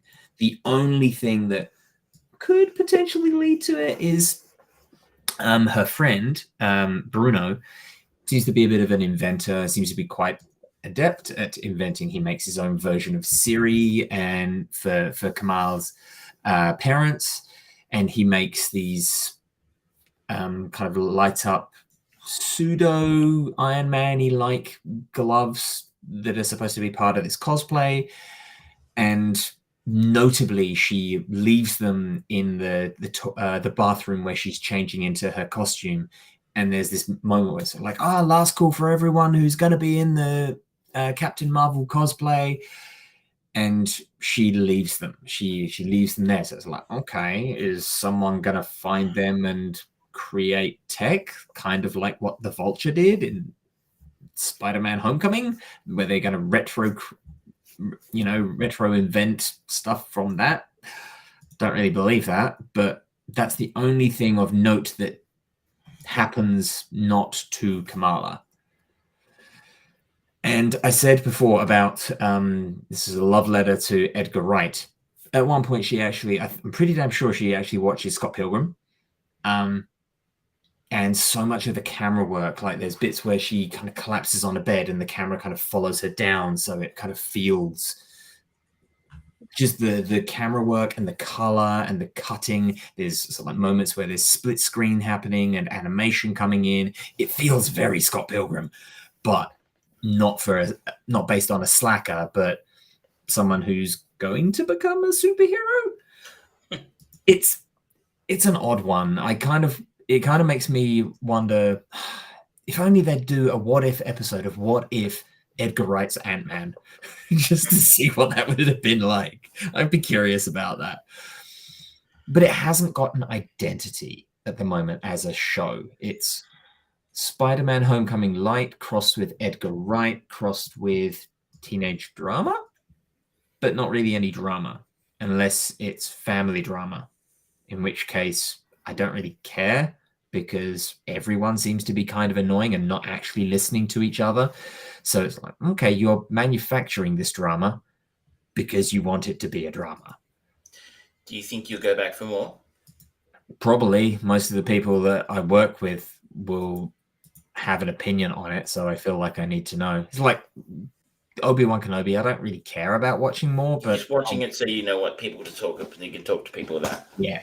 And if I like it, I will champion it. If I don't like it, I will burn people. Reviews, it's got a 94 on Rotten Tomatoes. So fuck off. Fuck off. No, it is not worthy of a 94 rating. This is fine as an entry first episode.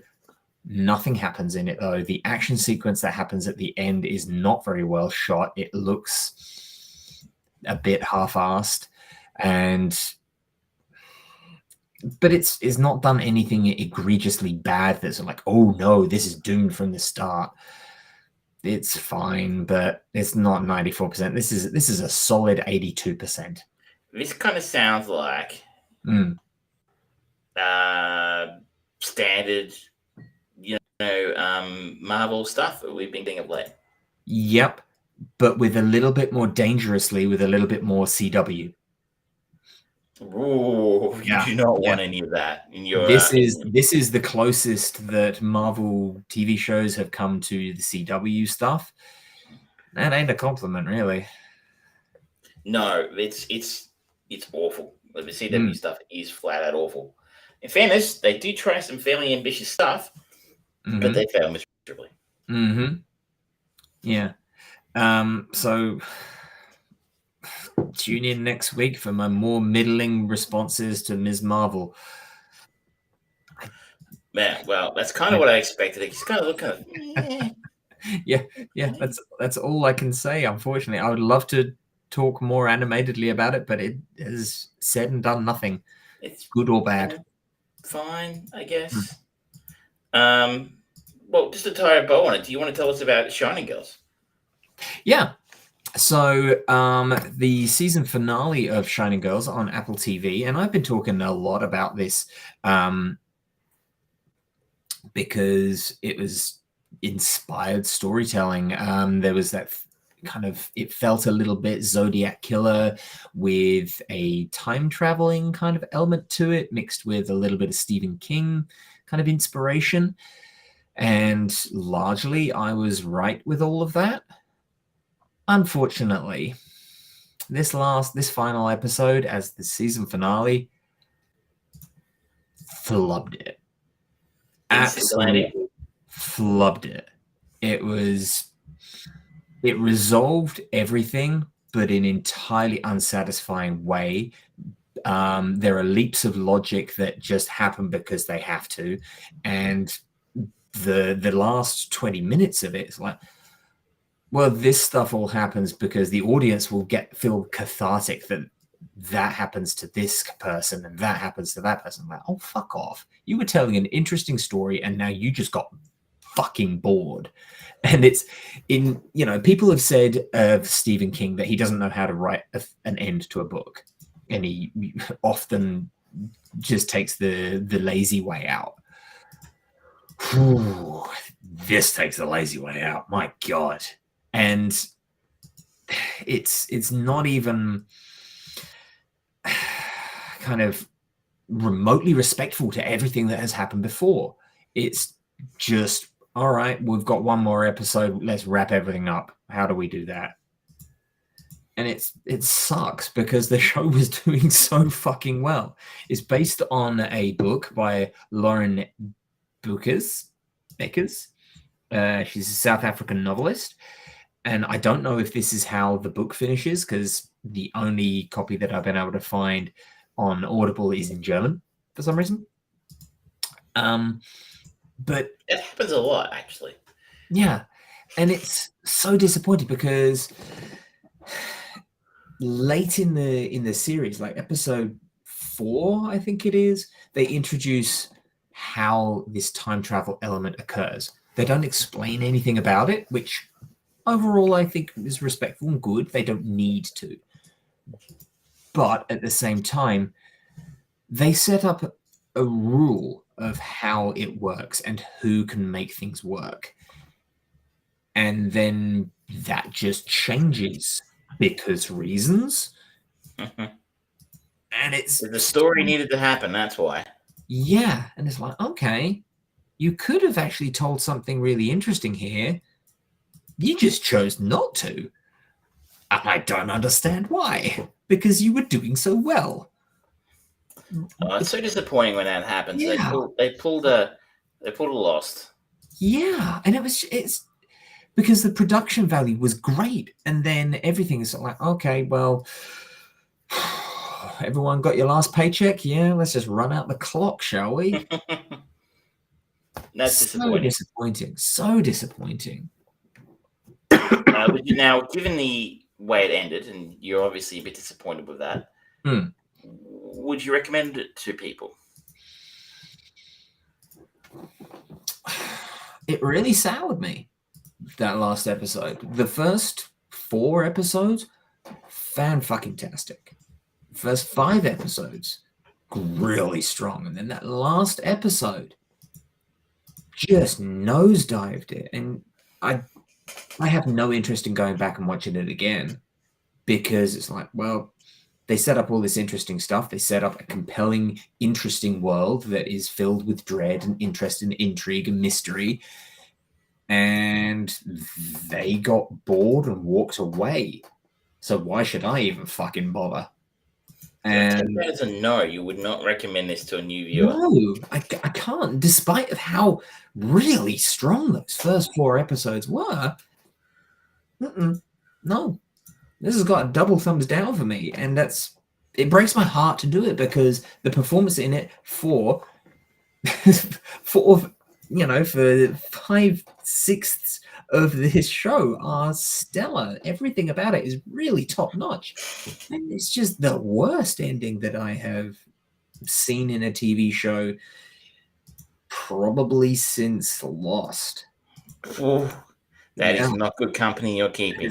Not good company. It is a disservice to everyone who worked on this. But at the same time, Elizabeth Moss was a producer on this, and she's the star.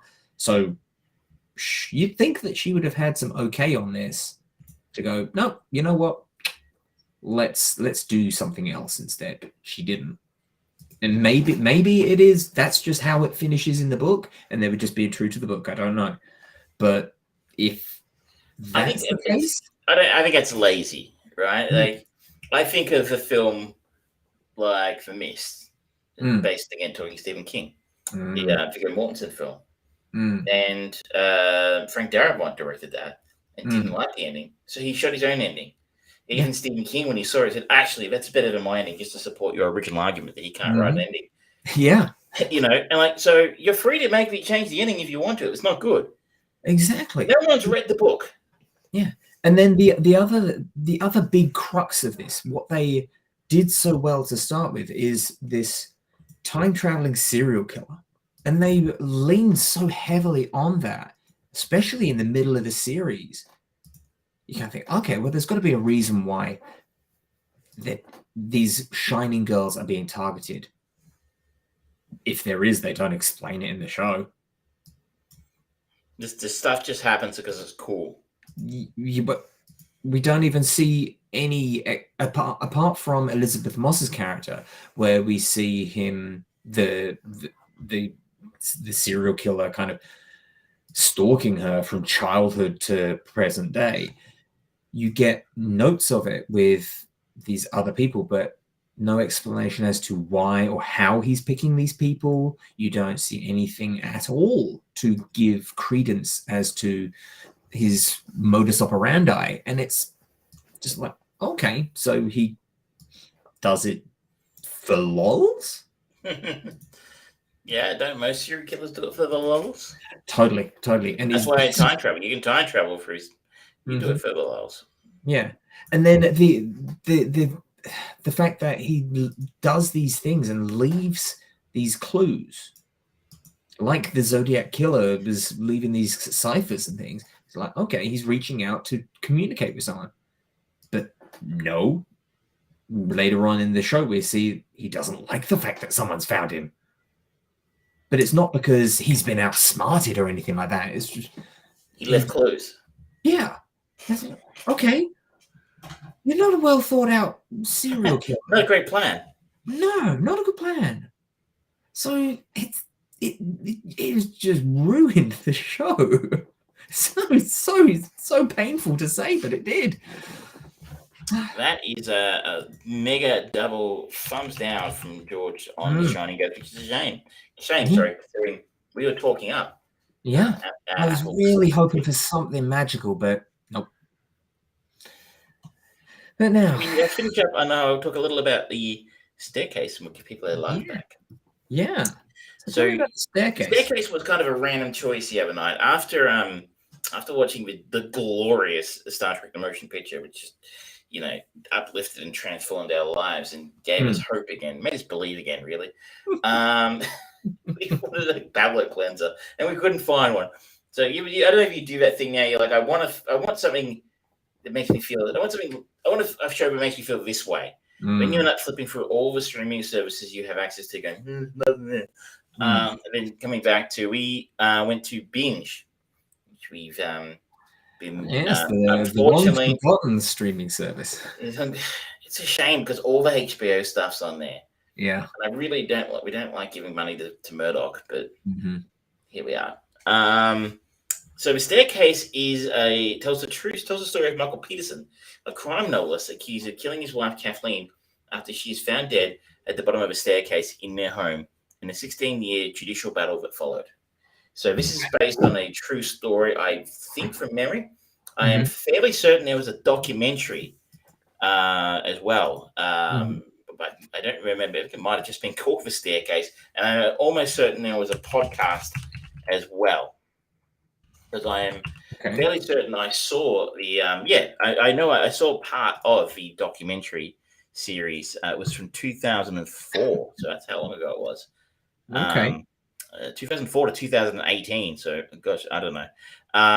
But there was a documentary based on the same story. So I saw some of that documentary, but I never really got into it.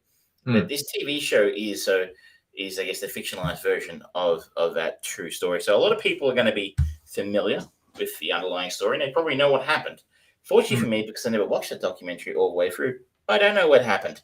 Other than the basics of the story, is that Michael Peterson calls 911, reports that he found his wife dead at the bottom of a staircase after being outside and coming inside after not seeing his wife for around an hour, who came inside by herself. And it's a pretty horrific scene. And the police instantly think it's not what he said it was, which he thinks she slipped and fell down the stairs. The police think it's a murder. Okay. The cast here is top notch. So the central points of our cast include Colin Firth as Michael Peterson himself. Colin Firth is a man who is at the absolute tippy top of his game at the moment. Just really, really good stuff. He's really... And the national treasure of Australia, Toni Collette. And I roll my eyes. She is a living treasure.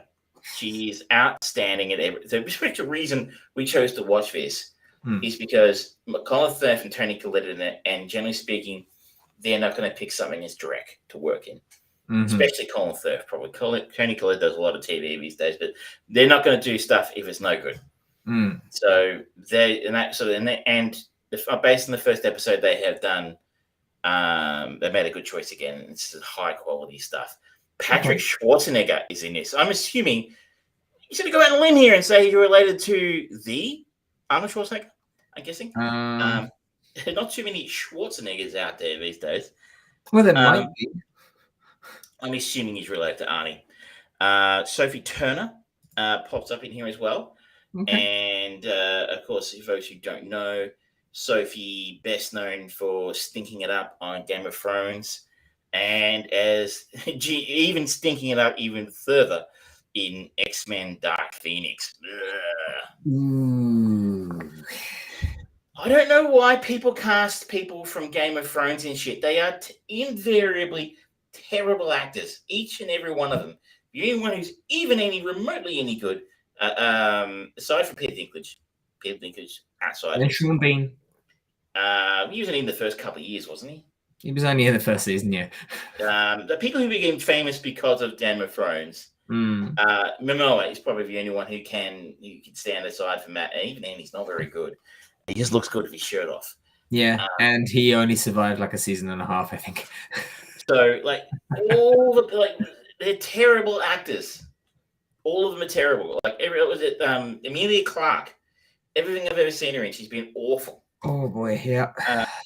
So anyway, so I'm not here to stick the boots in the Game of Thrones. They did that just fine themselves in the last season.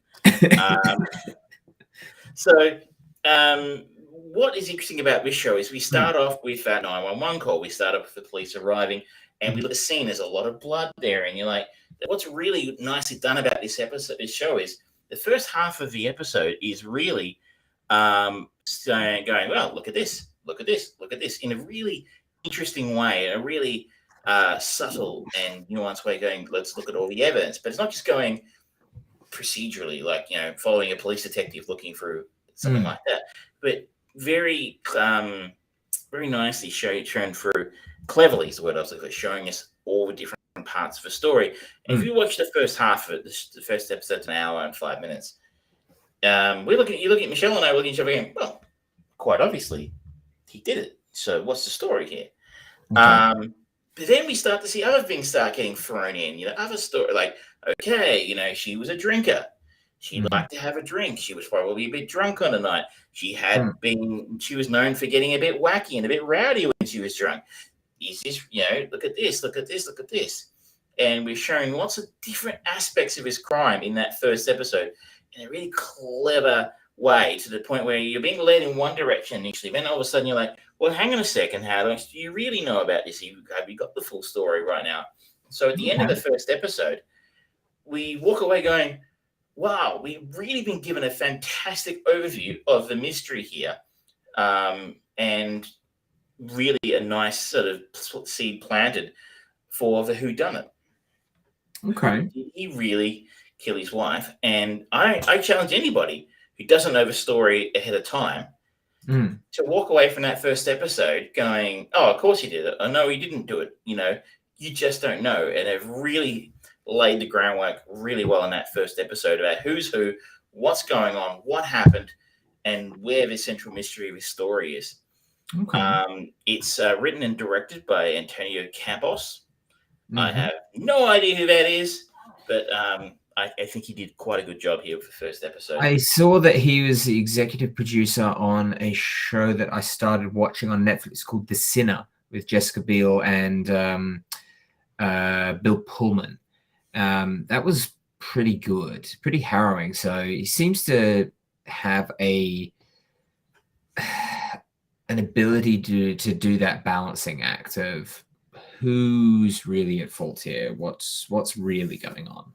It's really well done because there's a lot of stuff, a lot of exposition. Really, there's a lot of different moving parts in this crime story that he needs to tell us about. And it's very easy to do that in a documentary, right? You can have a talking head who can talk about, oh, this happened, then this happened. But we can't. You don't want to tell in a dramatized story like this. You want to show. It's a cliche, but it's true. Yeah. And what's really nicely done, really cleverly done here is that, we have a scene where the police officer turns up to get the coroner's report, and there's a conversation between the police officer and the coroner, and they're not flat out saying, "I need you to falsify the death certificate to say it was a murder," but the conversation tells you that, if you know what I mean. Like, it's not, and that's an important piece of a puzzle they need to show us in that first episode to start to introduce some doubt about whether or not Michael Peterson actually did commit this murder. And I really like that.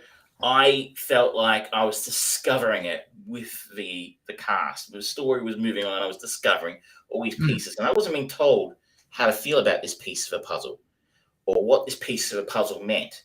Like I'm not. This is not rocket surgery.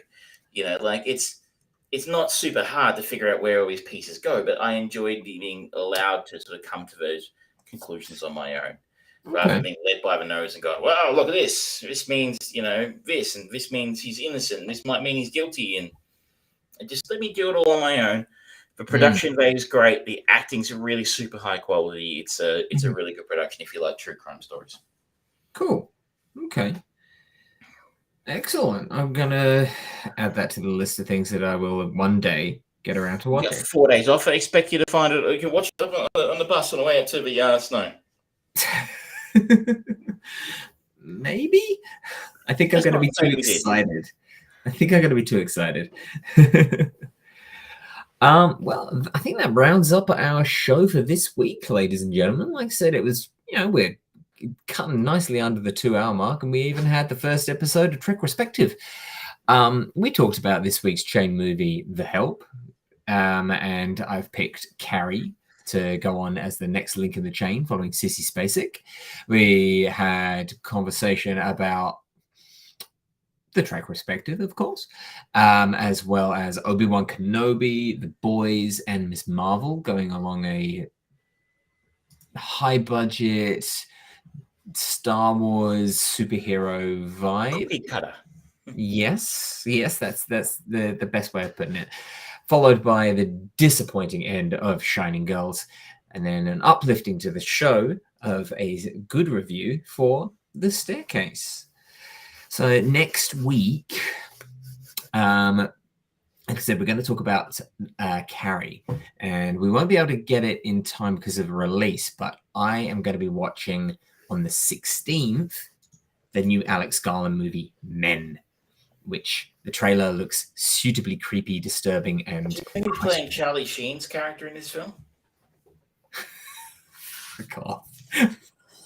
Fuck off. I mean, I don't know if Rory Kinnear. Rory Kinnear plays the guy who plays the jingles, and I don't know who plays John Cryer. Maybe John Cryer plays Roll himself. I don't know. You're a terrible person. Don't say that show's name on this show. Take his name out your fucking mouth. If he was here, he'd slap me, ladies and gentlemen. Yeah, so I'm really looking forward to that. So that won't be next week, but the week after. I'm going to try and get to see Jurassic World Domination because dinosaurs, I like dinosaurs, why not? And I may be able to get around to seeing Tom Cruise in Top Gun Maverick as well. I want to see it, I just don't want to pay for it. That's fair. I can go to a drive-thru and you can hide in the boot. Picturing Jurassic Park Domination just being about T-Rexes holding whips and it's Dominion, right? Not Domination. It's Dominion, right? Dominion, domination, I don't know. I think it's the dinosaurs' domination of man. They missed an opportunity, man. They really did. I think maybe I'll write Uwe Boll and see if he's interested in my idea. I think that needs to happen. Actually, you know what Uwe Boll would do though? He would want to create. Did you ever play on? I think it was the PlayStation, maybe the PlayStation 2, Dino Crisis. I didn't, but I am familiar with it. Mm-hmm. I'm sure that he would try and get a movie version of that made, and I would kind of be down for that. Assuming he hasn't already. Dino Crisis movie. There is a Dino Crisis movie. Oh no! It's just it's a fan idea. Yeah. Oh, okay, all right. Relax, it's okay. I heard the wisp of death's cloak right by my ear. On that note, ladies and gentlemen, thank you so much. Have a lovely evening, and we'll see you next time.